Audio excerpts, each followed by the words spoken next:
চৌধুরী বাড়ির ছাদে এক পাশে দাঁড়িয়ে ধ্রুব ফোনে কথা বলছে। দূরে মসজিদ মাগরিবের আজান শোনা যাচ্ছে। ধ্রুব তার ফোনে কথা বলছে তার বসের সাথে। ধ্রুবর মুখে এখন পৈশাচিক হাসি, কারণ তার পরিকল্পনা এখন সফল হওয়ার পথে। নুহা বিয়ের প্রস্তাবে সম্মতি দিয়েছে। ফোনের অপর পাশে থাকা ব্যক্তিকে উদ্দেশ্য করে বলে, বস, অবশ্যই মিশন সাকসেসফুল হবে, সব কিছু পরিকল্পনা অনুসারে হবে। অন্ধকারের ছাদে এসে উপস্থিত হয় প্রিয়ন্তী। শুকনা কাপড় গুছিয়ে নিয়ে রাখে তার হাতের ওপর। ধ্রুব ছাদের পিছন সাইডে দাঁড়িয়ে ফোনে কথা বলছে, যার কারণে প্রিয়ন্তী তাকে প্রথমে দেখতে পায় না। ধ্রুবও প্রিয়ন্তীকে নোটিশ করে না। ছাদের সব কাপড় গুছিয়ে নেয়। মাগরিবের আজান প্রায় শেষ। প্রিয়ন্তী যখন ছাদ থেকে নিচে নামতে যাবে, তখনই তার হঠাৎ করে চোখ যায় ছাদের এক পাশে থাকা ছায়ার দিকে। অন্ধকার ছাদে মাগরিবের আজানের সময় এত বড় ছায়া দেখে প্রিয়ন্তী থমকে যায়, ভয়ও পায়। ভয়ার্থ চেহারা নিয়ে প্রিয়ন্তী এগিয়ে যায় ছায়ার কাছে। এক পা দু পা করে ছায়ার কাছে যেতে মানুষের কণ্ঠ শুনতে পায়। গলার স্বর তার বড্ড পরিচিত। ধ্রুব অপর পাশ ফিরে কথা বলার কারণে তার কাঁধের অংশ দেখা যাচ্ছে শুধু। প্রিয়ন্তী ধ্রুবর পিঠ আর কাঁধ পর্যবেক্ষণ করে বুঝে যায় এটা তার ধ্রুব ভাই। কিন্তু ধ্রুব ভাই ছাদে দাঁড়িয়ে লুকিয়ে লুকিয়ে কার সাথে কথা বলছে, কোথাও নুহার সাথে নয় তো? প্রিয়ন্তী তার মনে সন্দেহ নিয়ে সামান্য আর একটু এগিয়ে যায় ধ্রুবর কাছে। ধ্রুব তার বসের সাথে কথা বলে, মাত্র ফোন কাট করে পিছনে ফিরে তাকায়। ধ্রুব যখন কথা বলা শেষ করে পিছনে ফিরে তাকায়, তখন হঠাৎ করে প্রিয়ন্তীকে দেখে ভয় পেয়ে যায়। ধ্রুব ভয় পেয়ে তার বুকে থুতু দিতে থাকে, আর প্রিয়ন্তী কোমরে হাত ধরে রাগী দৃষ্টিতে তাকিয়ে থাকে।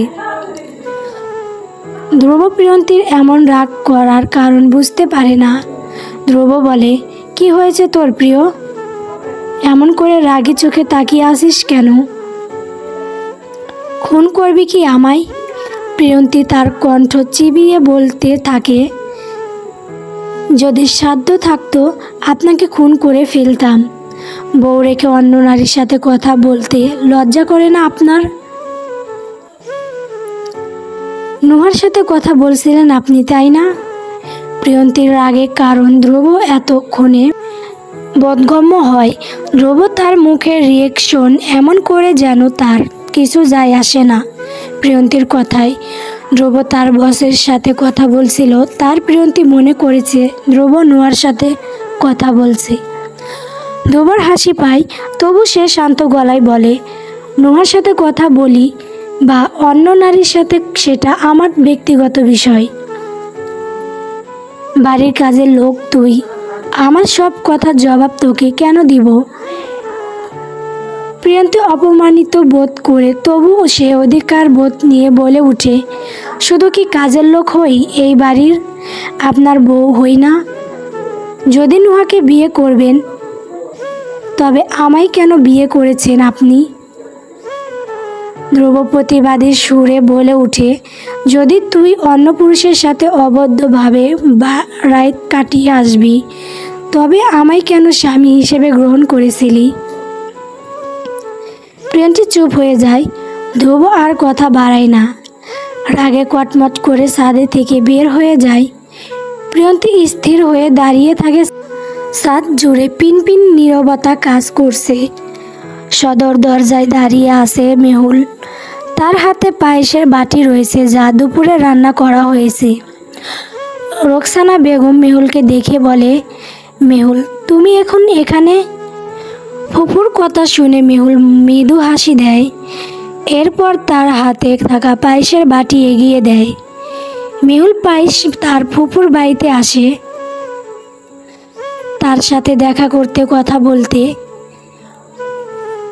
রোকসানা বেগম তাকে ঘরের ভিতরে আসতে বলে। মেহুল রুমের ভিতরে প্রবেশ করে। প্রান্তিরের রুমের দিকে আর চোখে তাকায়, এরপর সোফায় বসে পড়ে। রোকসানা বেগমও সাথে বলে। উনি কথা বলতে থাকেন, কিন্তু মেহুল তার ফুপুর কথার মনোযোগ দেয় না। প্রান্তিককে একবার দেখার জন্য তার আত্মা ছটফট করছে। রোকসানা বেগমের কথা বলার মধ্যে মেহুল বলে উঠে, ফুপু, প্রান্তিক ভাইয়ের আজ না ইন্টারভিউ ছিল? কেমন হয়েছে ইন্টারভিউ? চাকরি কি হবে? প্রান্তিকের চাকরির কথা শুনে রোকসানা বেগম কথা বলার মধ্যে থমকে যায়। তার চোখ মুখ কালো হয়ে যায়। ফুপুর মুখ দেখে মেহুল বুঝে যায় প্রান্তিকের চাকরি হয় নাই। মেহুল দীর্ঘ নিঃশ্বাস ছাড়ে, ফুপুর হাত শক্ত করে সান্ত্বনা দিয়ে বলে, ফুপু, প্রান্তিক ভাই চেষ্টা করছে, চাকরি অবশ্যই হবে, আজ না হয় কাল। পুরুষ মানুষ যেহেতু কাজ তো অবশ্যই করবে। রোকসানা বেগম মেহুলের কথা শুনে বলে, তা তো জানি মেহুল, কিন্তু বর্তমানে আমার পরিবারের আর্থিক অবস্থা খুব খারাপ। তোমার ফুপার পেনশনের টাকা দিয়ে সংসার চালানো কষ্টকর হয়ে যায়।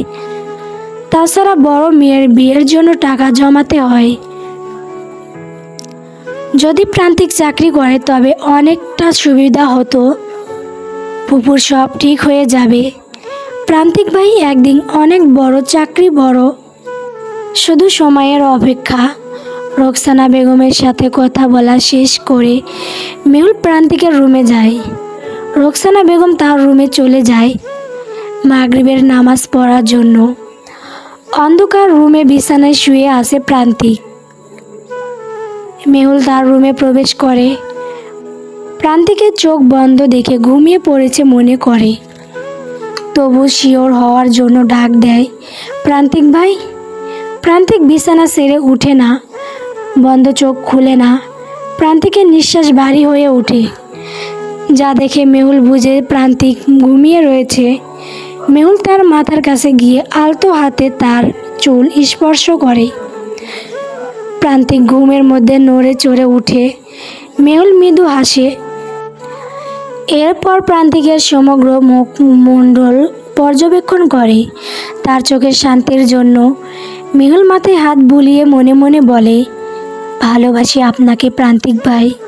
ভবিষ্যতে যদি আপনার চাকরি নাও হয়, তবু এই মেহুল শুধু আপনার থাকবে।